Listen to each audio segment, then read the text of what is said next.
What's up, guys? Orcus here, and today we got another video, back-to-back NASCAR videos. Yes, I'm finally back after the break I had for a little bit, but yes, I'm finally back. We get to talk about NASCAR, and yeah, we got the Daytona 500.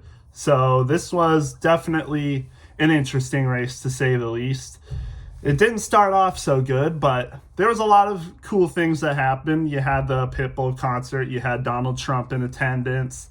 You know, it was pretty cool. And to see William Byron's 2024 Daytona 500 car, it was pretty nice. Like all the pre-race ceremonies, you got Anthony Mackie doing the start your engines call. I don't know why I'm forgetting what it's actually called, but from the new Captain America, as people call him, from the Brave New World Marvel movie. Pretty cool stuff. And it was looking to be good, but we all knew what was gonna happen. Of course, we had the rain delay. And I think it lasted 4 hours? I think it lasted something like 4 hours. Then the cars went back out on track for a little bit to run some caution laps. And then another rain shower came in and we had another delay. But that delay was a lot shorter, so that was nice. So we finally got the race rolling at 6 o'clock or something. But after that, we were able to get going, Nothing else in the forecast, clear skies, and we had a Daytona night race just like we do in the late summer. So, and some people prefer that, honestly. Some people prefer the Daytona 500 at night. So, I don't think a lot of people were complaining that much. But we did have the first 10, 11 laps at the actual start time, but then the rain came in. Unfortunately, the winds were pretty fierce as well. So it's nice, though. The winds probably did help with drying the track a little bit more. And yeah, it was pretty good.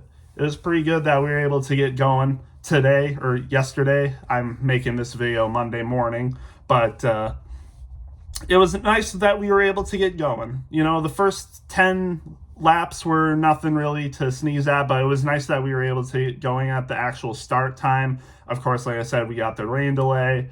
Then they came back out. Then there was a little mini rain delay. So we got 2 red flags today, or not today, but yesterday, of course, for the Daytona 500. 2 red flags to start the Daytona 500. We got another. Actually, did we? I can't remember. We might have gotten a red flag for a crash that happened later that we'll talk about. But yeah, it wasn't a great start. I mean, the Daytona 500, for some reason, is just cursed with rain delays lately. We went from 1959 to 2011 without any rain delays, and now for some reason half of the Daytona 500s that we've had since 2011 have been rain delayed. I don't get it. But we did get the race on Sunday. I think last year we had it on Monday, if I'm not mistaken, but we got it on the same day, so that was nice. And to start it off, it wasn't terrible. I'll say it wasn't a terrible race. But I think really the race got saved because of the final 40 laps. The super speedways, Daytona, Talladega, I think they need some fixing. Don't get me wrong, it's cool to see the cars go 3 wide for long periods of time. But when the track is basically gridlocked except for a few instances, it's not really that entertaining. It's cool to see, but when nothing's really going on, it's not really that entertaining. And that's what it was like for half the race, basically, maybe even a little more than half the race. It was just fuel saving, going 2 to 3 wide, and nothing was happening. No one was moving positions, just nothing really happening. Again, like I said, it's cool to see, but it's a little boring. But there were some things that did happen. At the end of stage 1, Zane Smith got into an accident. AJ Allmendinger was actually the first one to DNF this race because of engine issues. And then I think Zane Smith and Josh Berry had a crash to end stage 1, I'm pretty sure. And to end stage 1, Joey Logano got the stage win. So, yeah, that was interesting. Penske was dominant today. I'll say right now, Joey Logano got stage 1, won stage 1. Ryan Blaney won stage 2, and Austin Cindric, he was up front the entire day. I mean, Penske, if they could just have everything right go their way, they would like win all of these super speedway races. But of course, we know that's not how super speedways work. Things are bound to go wrong, and of course, we know they did. But yeah, Penske was dominant today. Again, like I said, Joey Logano stage 1, Ryan Blaney stage 2, Austin Cindric was in the mix the entire day. Yeah, they were good. Probably the best team out there today, if I had to say. But we know, like I said, we had that caution to end stage 1, and then we had a crash in stage 2 that took out Chastain and Castroneves, and unfortunately Martin Truex Jr. I thought I didn't think he had that bad damage, but he bumped into Chastain, I think, with his front, and his front was severely damaged and something broke, so he unfortunately DNF'd this race.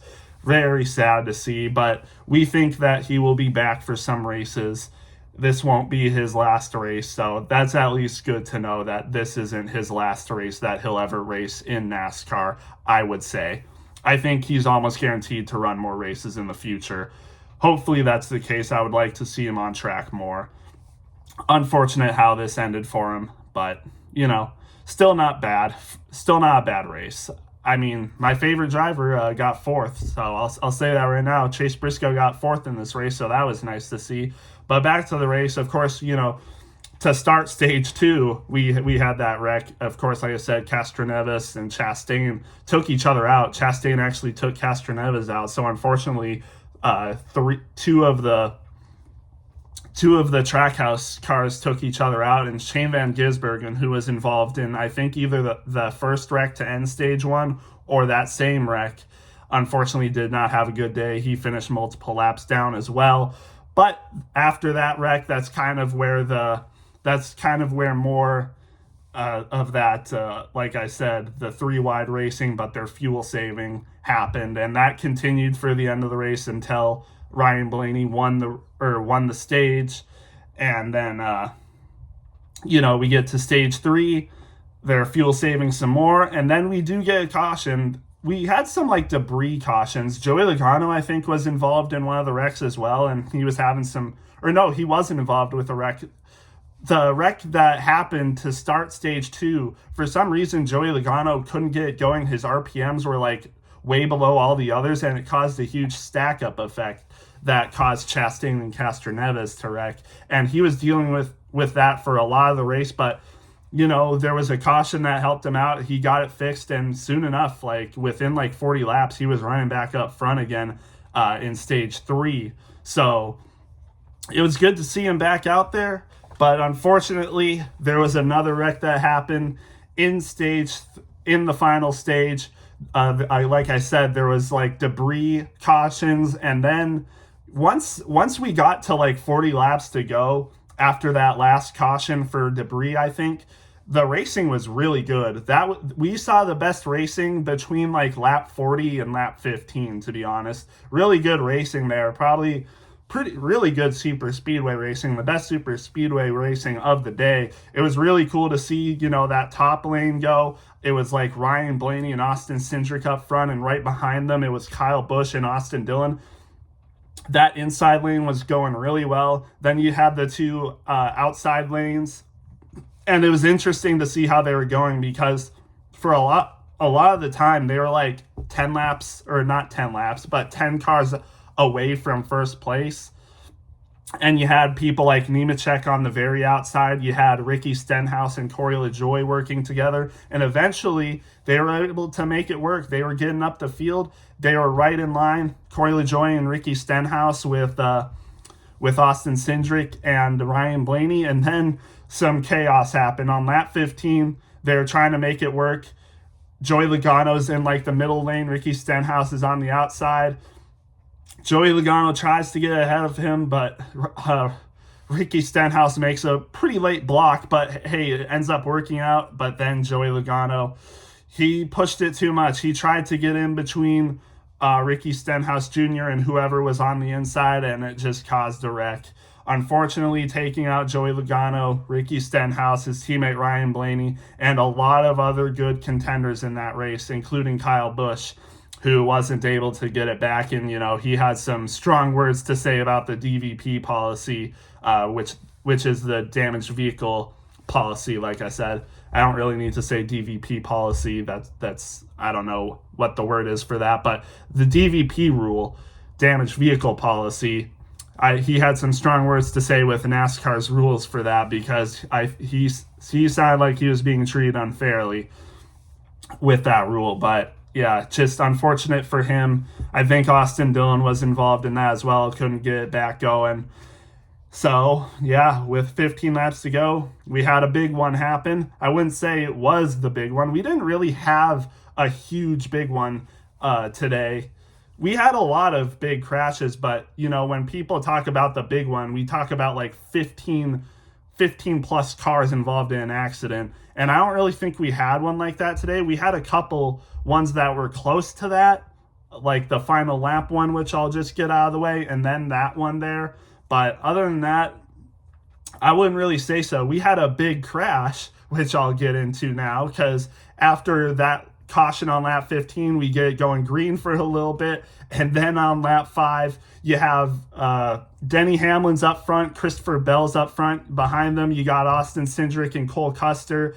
And it was unfortunate. It would have been nice if Denny Hamlin or Christopher Bell were like right in front and behind each other, but they were side by side, and unfortunately Christopher Bell was getting some pretty bad bumps from Cole Custer, and unfortunately one was too much, got him sent into the wall, got a little bit of air but not much, and then he goes back into the pack, collides with Ryan Preece, and once again Ryan Preece is airborne and flips at Daytona. We all remember what happened to him in 2023, and this one was pretty bad too. Of course, it wasn't as, insane like the barrel rolling, wreck that you would see from like the 80s with Rusty Wallace at like Daytona and Talladega. It wasn't like that, which was Ryan Preece's in 2023. But this one was weird because, he got hit from like the front almost, and that made his car go airborne, and Ryan Preece was like wheeling, and it looked like his car was going to get back down, but once they got into the turn, the air caught him on the side and flipped him over, goes right into the outside wall, hard hit with his rear end, almost got into the catch fence, and looked like he was at a freaking rodeo with that crash into the outside wall. But fortunately, he was fine. I mean, that crash, Fox had some good angles. I'll give them credit. Fox had some really good angles of that crash, including his inboard camera, which was insane. And then you had Eric Jones's POV. I mean, that looked insane. And again, like I said, Ryan Preece was okay. And surprisingly, I think he said this crash was worse than the one that he had at 2023.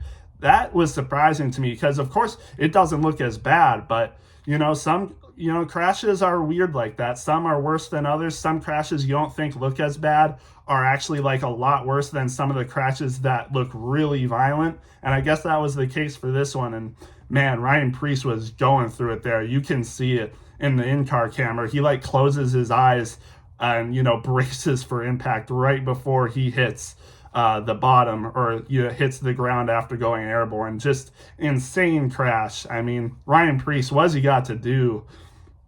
Daytona just doesn't like him. Daytona and the super speedways just don't like anyone that's named Ryan, I guess. You have Ryan Blaney, Ryan Newman, Ryan Preece. Like, Daytona, the super speedways just have something against people named Ryan.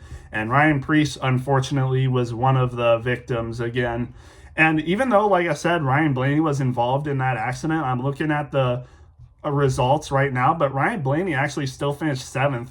I guess the contact he had wasn't as bad in that wreck, but, still 7th place, not bad. And yeah, but let's get to the overtime. So, of course, that wreck makes it go overtime. I don't think that wreck made it a red flag. I don't think so anyway. I don't think it did. Or no, it did. I remember now. It did. So there was 3 red flags in this race, and the last red flag was, of course, for that Ryan Preece wreck with Christopher Bell. Unfortunate for Christopher Bell. I mean, as you guys know, Christopher Bell and Ryan Preece are some of my favorite drivers, so to see them both collected like that was sad to see. But seeing that wreck with Christopher Bell getting a little bit of air and then getting into Ryan Preece, who of course flips again, that was crazy. I was going crazy at that. But like I said, we go to the final overtime, the one and only overtime that happens. You have, of course, I think you had Denny Hamlin and Austin Cindric up in the front again, side by side. We get into turn one. Riley Herbst actually gets loose, gets kicked out, and is spinning into the grass, but he had a miraculous save. Let's be real. That could have been the caution to end the race, but Riley Herbst had a heck of a save and still ended up finishing the race off of that, which was crazy to see. So we keep it going. And once again, Cole Custer, I think, causes the wreck again. Austin Cindric and Denny Hamlin spin out. Huge crash at the end, but there's a few people that get through. William Byron, Tyler Reddick are the main two that are on the outside lane. They're on the outside lane when this happens, so they get like 3 wide, and then almost as soon as they get 3 wide, they start crashing. Cole Custer was the first person on the outside, and I think it was either him or someone that resulted in the crash, someone else that resulted in the crash. But William Byron and Tyler Reddick were still on the outside. William Byron, by the way, was in 9th place to start the final lap. Goes from 9th to 1st, goes to the outside lane, avoids the crash by like mere inches with Denny Hamlin. Tyler Reddick gets through as well, and they end up finishing 1st and 2nd. And they didn't throw the caution, which was interesting. They're on the backstretch when the wreck starts happening, or around the backstretch.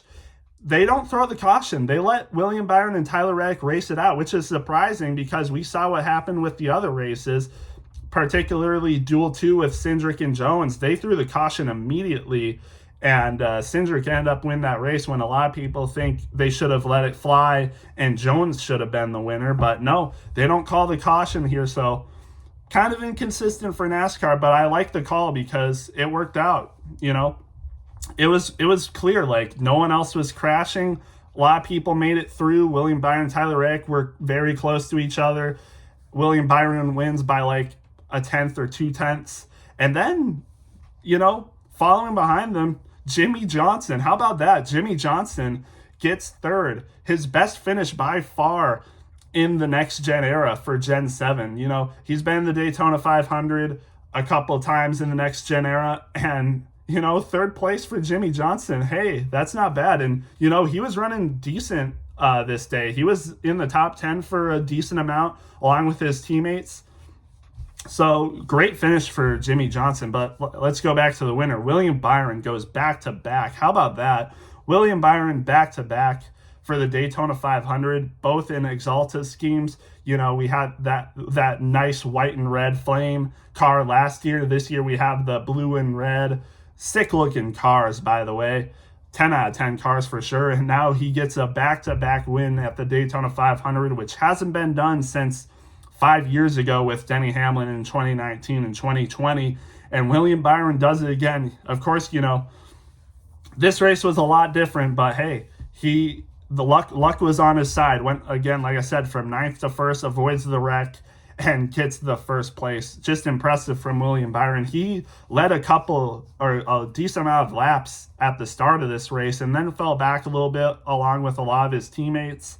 But hey, he comes back, gets a 1st place finish. So, man, great way to start for William Byron. I mean, he's a good driver. Like, you know, a lot of people like want to debate like, oh, the Daytona 500 has too many upset winners. We had Cindric, we had McDowell, we had Ricky Stenhouse, which honestly, all of those 3 are actually pretty good, decent super speedway racers, to be honest. But hey, William Byron is a great driver. He's made the championship for 2 years in a row, and he goes back to back to the Daytona 500, and now he's basically got a playoff spot. He should be locked into the playoffs. Of course, we know he will be. William Byron's a really good driver. He doesn't need a super speedway win to get into the playoffs. He's going to win at least 1 or 2 more races, maybe even 3 more in the regular season. So we don't got to worry about him in playoffs. But he does the same thing as he did last year and gets it done. So congrats to William Byron. Goes back to back.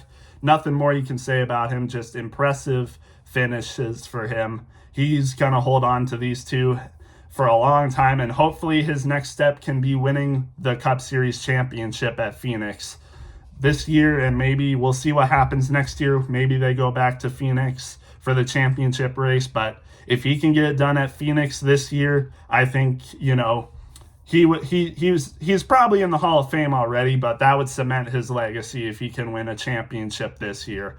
But other than that, Tyler Reddick finished second. He was close by, but there's no way he was going to get past him. No draft, no cars to help. There's just no way he was going to get by him. Close second, but, he was never going to win that. Like I said, Jimmy Johnson in third. Great finish for him. I mean, in the Shaq car, the emotions for Jimmy Johnson, shedding tears for that. I mean, he's gone through so much with his team, being an owner of a team, owning his own car.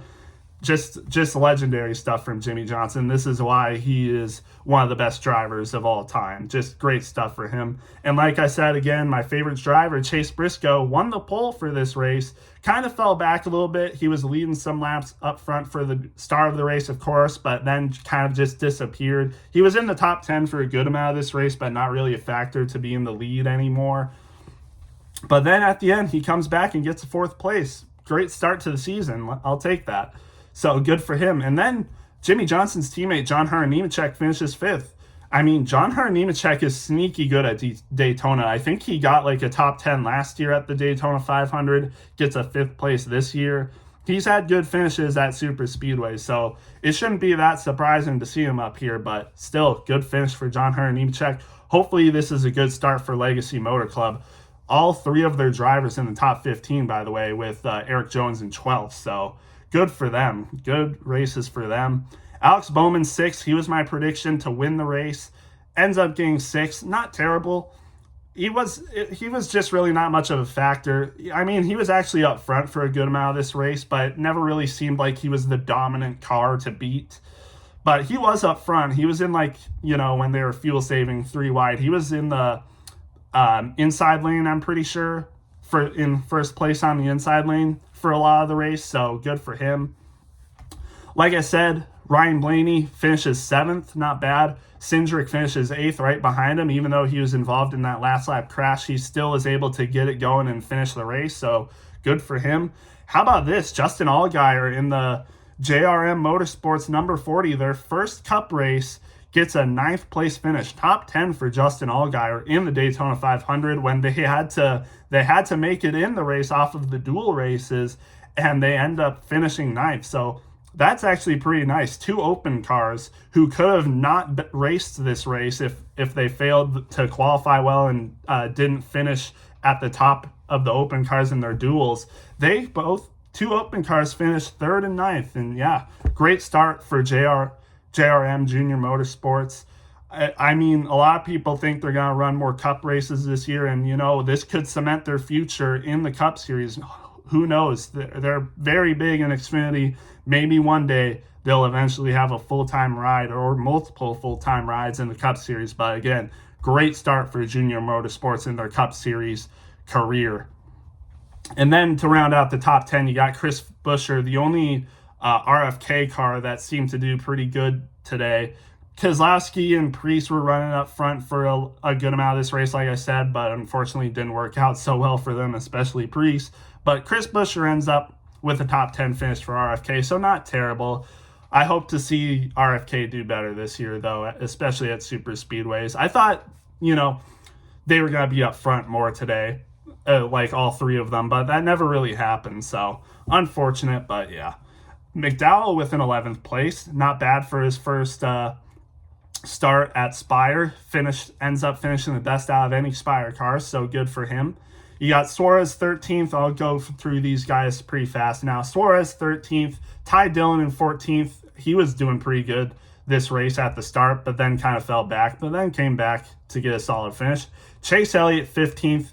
For the most part, not a great day for Hendrick, but hey, the finish for Byron and Bowman ends up doing pretty good. But Elliott and Larson, not so much. Elliott 15th, Kyle Larson 20th. You got Ty Gibbs in 16th. Riley Herbst ends up finishing 17th after that great save on the final lap. Ricky Stenhouse finishes 18th after the crash that ended him on lap 15. Still is able to get it home. Justin Haley 19th. Cole Custer 21st. Corey LaJoie, who was a pretty big factor at the end of the race, unfortunately was caught up and ends up finishing 22nd. Same thing with Austin Dillon. With one of the last crashes in the race, ends up 23rd. Same with Denny Hamlin, 24th. Cody Ware with the 25th. Looked like he could have got by on that last crash, but ended up getting caught, unfortunately. Brad Keselowski, 26th. Gillen, 27th. Gregson, 28th. Bubba Wallace, 29th. He was up front for a little bit, but unfortunately was caught up in one of the wrecks, too. Hocevar ends up 30th. Hocevar, by the way, just does not seem like a good super speedway racer. He seems like he's always out of the draft, or either that or he's always in last place and never gets up front. I don't know what's with Hocevar and super speedways, but he just does not seem that good at them for some reason. Anyways, Christopher Bell, of course, didn't finish the race, ends up 31st. Huge crash. Same thing with Ryan Preece, flipped. 32nd. Shane Van Gisbergen did finish the race, but he was multiple laps down after one of the first cautions for cause for the race. Unfortunate, ends up 33rd. Kyle Busch, of course, didn't finish with the damaged vehicle policy. Seems like he got screwed, but I don't know. Ends up 34th. Logano, of course, 35th. Zane Smith, 36th. Barry, 37th. Those two were involved in one of the beginning crashes as well. Martin Truex Jr., unfortunately, 38th. You got Helio Castroneves, 39th. Ross Chastain, 40th, involved in these guys, all involved in some of the first crashes of the race. And then AJ Allmendinger, unfortunately, I think had engine issues, did not finish the race. Ends up in dead last place. Unfortunate for AJ Allmendinger, but hopefully he gets some better luck at super speedways because he can be pretty good at super speedways, to be honest. So we'll just have to wait and see, but that's the Daytona 500. Overall, decent race. Again, like I said, the fuel saving racing kind of, brings it down a little bit. I wish they could fix something about that, but still not too bad of a race. The ending, of course, saved it, in my opinion. It would have either been like a low B tier race, probably a low B tier race, but I think the ending really saved it. I think this race deserves like an 84, so like an A minus. I think that's fair. 84 out of 100 or 8.4 out of 10. So decent race overall, in my opinion. Pretty good race, and now we got Atlanta next week. So we go from one drafting track to another drafting track, and then we got COTA after that. So we finally get some, more, not insane racing, drafting tracks, super speedways kind of get that rap for being, a different kind of racing compared to the rest of the races in the series. So after Atlanta, we go to, more casual race, COTA in Texas, Circuit of the Americas. So Atlanta next week should be even crazier. If 2024 repeats itself, Atlanta will be crazy next week. So can't wait for that. But with that being said, I'm going to get this video up, and we'll see you guys in the next one.